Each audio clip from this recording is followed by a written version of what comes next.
¿Cómo están? Un gusto poder saludarles nuevamente. Estamos en una clase más de la asignatura Evaluación para los Aprendizajes.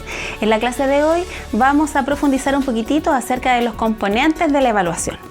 Toda evaluación está conformada por diferentes componentes que son partes constitutivos e intrínsecos de este proceso. Son 5. Tenemos, por ejemplo, el primero, la selección o la construcción de una realidad a evaluar. Segundo, una determinación de un propósito. Número 3, la recolección de la evidencia.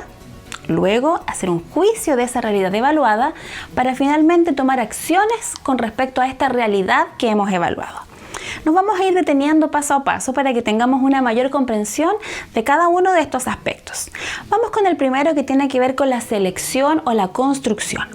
La realidad no es algo que está definido a priori, ni con un sentido inequívoco y universal, ¿ya? Por lo tanto, requiere de que nosotros tenemos que construir cuál es esa realidad. El segundo paso, que tiene que ver con la determinación del propósito, tiene relación con el objetivo de la evaluación, es decir, delimita cuál es ese objetivo. Se debe entonces considerar para qué y para quiénes evaluar. El tercer paso, el tercer aspecto, que tiene relación con la recolección de la evidencia, tiene relación con los instrumentos o con los dispositivos de recolección de la información. Número 4, los juicios sobre la realidad evaluada. En ese momento, usted debe contrastar la evidencia que ha tenido con el referente. Y con respecto a las acciones que se va a realizar con respecto a esta realidad, tiene este aspecto relación con que podamos comunicar los resultados y actuar efectivamente en consecuencia con los objetivos que nos hemos planteado. El primer componente, que dice relación con la selección de la realidad a evaluar, dice relación específicamente con que no es algo que exista. Es decir, no es algo objetivo, evidente y que todos puedan entender de igual manera. Por ejemplo, si nos hacemos la siguiente pregunta: ¿qué es un buen alumno? Indudablemente podemos obtener muchas y muy variadas respuestas dependiendo de quién responda a esta pregunta. Como vemos entonces, la realidad a evaluar no es un ente ajeno a los actores de este proceso de enseñanza y de aprendizaje, ni que exista per se. Por lo tanto, esta realidad debe ser construida, definida y consensuada por todos los participantes de este proceso. A esta construcción conceptual de la realidad nosotros le vamos a llamar referente. El referente entonces siempre tiene una connotación valorativa porque expresa lo deseable, lo que se pretende alcanzar, lo que se desea alcanzar. Elaborar y explicitar este referente es la primera tarea central de la evaluación. Un primer referente lo constituye entonces el marco curricular o las bases curriculares, pues estos contienen cuáles son los objetivos de aprendizaje que están asociados a los contenidos mínimos que un estudiante debe aprender. Luego hay otro referente que son los programas que de él se desprenden. Si ese es el foco de aprendizaje, será también entonces el primer referente de lo que se debe evaluar. El segundo aspecto, el segundo componente, que tiene que ver con la determinación del propósito u objetivo de la evaluación, tiene por finalidad una evaluación que suele ser importante, entre otras cosas, porque se va a delimitar el contenido de esta evaluación. Así, por ejemplo, el propósito de una evaluación es monitorear el proceso de enseñanza-aprendizaje de una parte del objetivo de aprendizaje. Por ejemplo, si usted ha trabajado la primera parte de una unidad de aprendizaje y el contenido de esa evaluación va a ser diferente si es que esa evaluación se aplica una vez que ya pasó el tiempo, una vez finalizada esta unidad de aprendizaje. Si en cambio usted quiere determinar si es que se aprueba o no se aprueba un curso determinado, la evaluación entonces debe medir estrictamente lo trabajado en ese curso. O si lo que se quiere hacer es una evaluación diagnóstica sobre el conocimiento de un determinado tema, esa restricción entonces desaparece. Es decir, esta determinación del propósito o del objetivo de la evaluación es vital al momento de decidir qué tipo de evaluación voy a hacer. Entonces, es importante tener en mente cuál es el objetivo de la evaluación. Y esto ayuda entonces a determinar cuáles van a ser los contenidos de los cuales voy a considerar. Además, debo tener presente qué información es la que yo deseo obtener.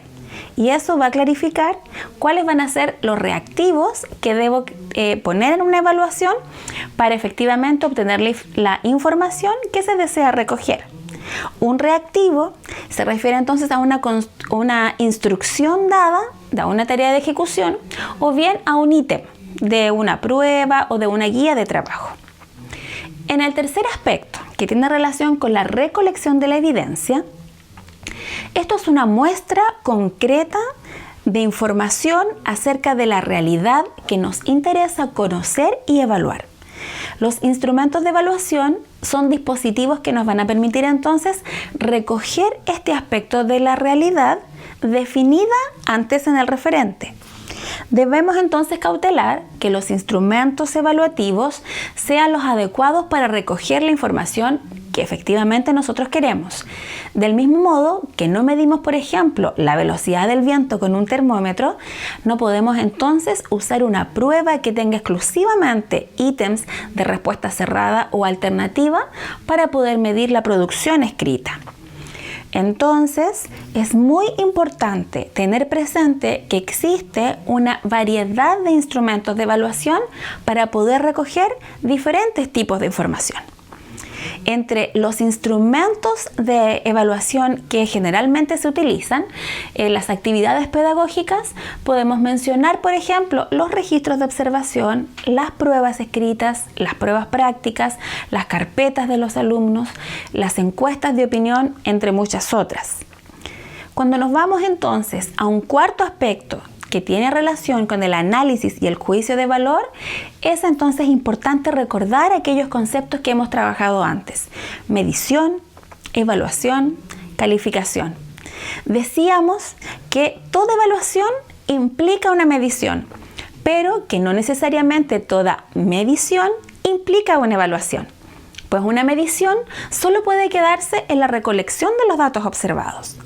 Para que la medición se convierta entonces en una evaluación, se debe emitir un juicio. Es decir, voy a analizar la realidad recogida, esa evidencia, contrastarla con el referente determinado para poder emitir un juicio valorativo en relación a la evidencia que he recogido. Estos juicios de valor se pueden hacer teniendo diferentes y variados referentes. Se contrasta, por ejemplo, la evidencia con un referente establecido previamente. Voy a darles un ejemplo. En un determinado curso, usted puede, por ejemplo, tener alumnos que pueden ser capaces de leer mitos y leyendas obteniendo información literal y además realizando inferencias.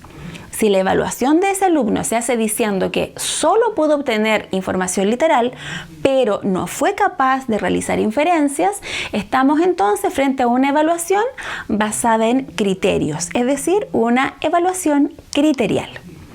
Si dijéramos entonces que un alumno tiene una cantidad de respuestas correctas que lo hace ubicarse, por ejemplo, dentro de los mejores 10 alumnos del curso, estaríamos entonces frente a un juicio de comparación y a eso le llamamos juicio normativo.